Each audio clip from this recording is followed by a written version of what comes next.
Hi, my name's Alex Larvey, and today I will be talking to you about the theory of dramatism.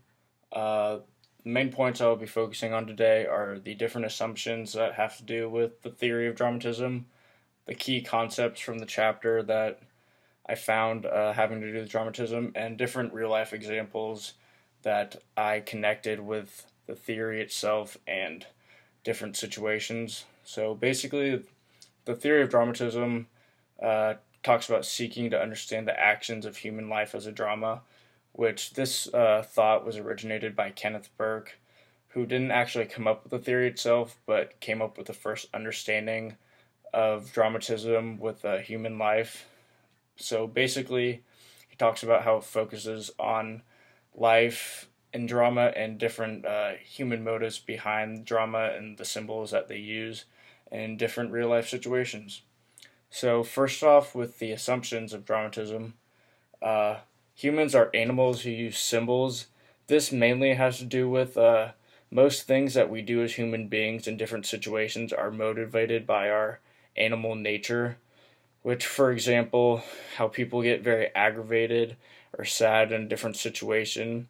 Most times they can't help it and they just react instead of thinking about it, which is why the assumption that humans are animals comes true because animals don't think about things before they react, they just do, which has to do with our animal nature as human beings.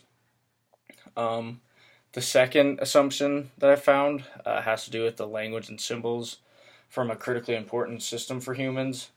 Humans use language in different situations that affects them both by using it towards someone and also being affected by their own language at the same time.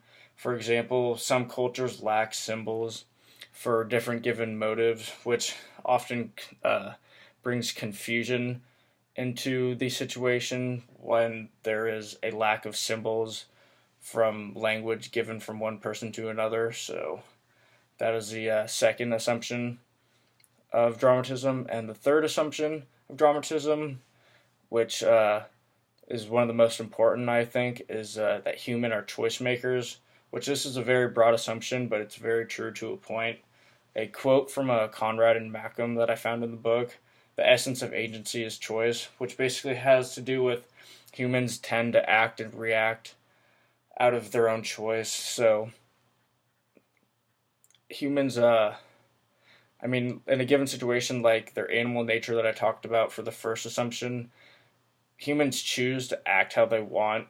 I mean, humans can feel one emotion, but they can choose to act differently. So, in any situation, with the theory of dramatism and what it talks about, seeking to understand the actions of human life, humans react and choose whatever they want to do with a given situation. So, it's basically all into the emotions of the human being. So those are some assumptions of dramatism. And next, I will be talking to you about the key concepts that have to do with dramatism. Uh, the first key concept that I found and would like to talk about is the identification and substance of human situations. Everything in a situation has substance, being that all humans have a certain background that makes them up as a person. For example, the things that they are good at, things that they're bad at, and what type of line of work they're in.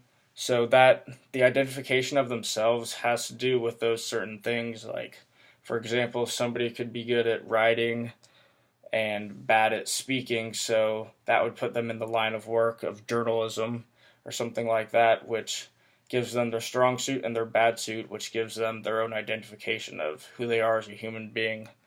Um, Identification and substance. Substance is something that is the general nature of something. So for a human being, it's who they basically are in terms of a person.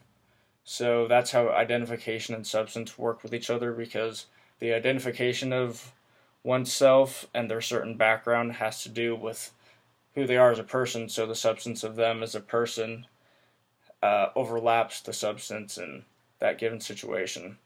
The second key concept I'd like to talk about is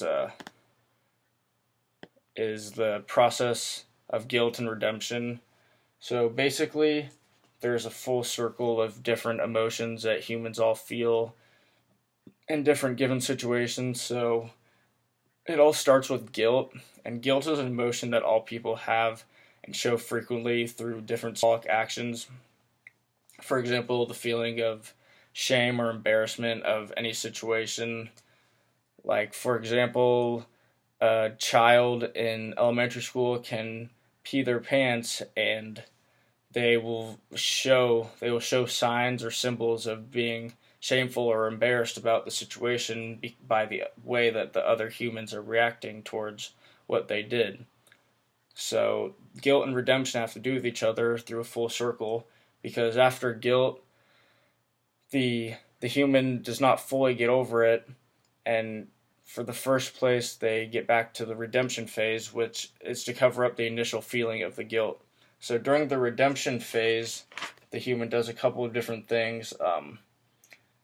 It involves a rejection of what they did in the first place. So, like the child peeing their pants in school example, the child will come back from the office with a new change of clothes, and to redempt to have redemption from what they did and the other kids made them feel, they often could go up to the other kids and start joking about something that they're doing or something to make them feel as if they forgot about the guilt or shame from what they did in the situation that put them in that in the first place. So the redemption phase basically covers up the feeling of guilt for the human being in that given situation.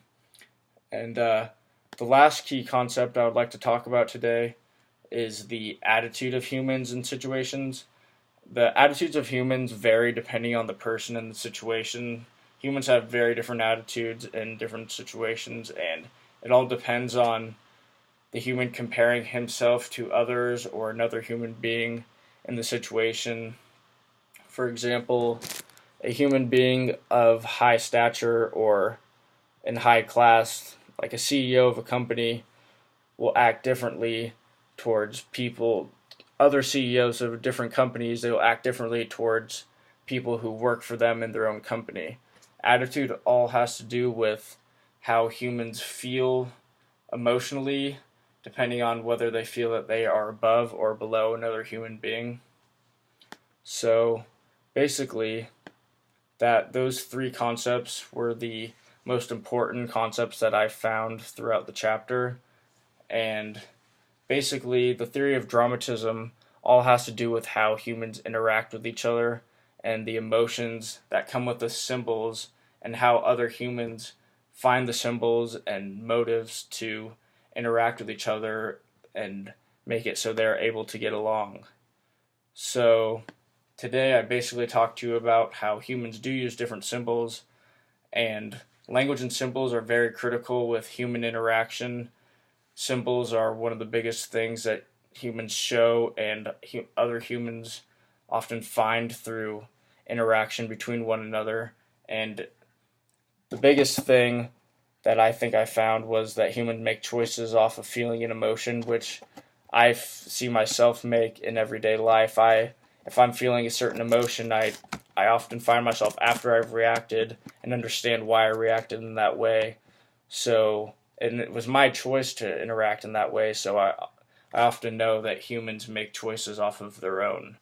And just some personal advice from the research that I made, in a situation while two people are interacting, it's now that I've researched this information, it'll be easier for me to think about the way that people react in different situations, and I will help use this knowledge to understand why people act the way they do, and now I'll be able to point out symbols or understand why the human is reacting in the certain way that they are if I'm in a given situation with them. And basically I found that humans use many different symbols with their emotions, and emotion something that drives the human being to act the way that they do in every given situation. So that is basically it for my presentation of the theory of dramatism. Thank you for listening.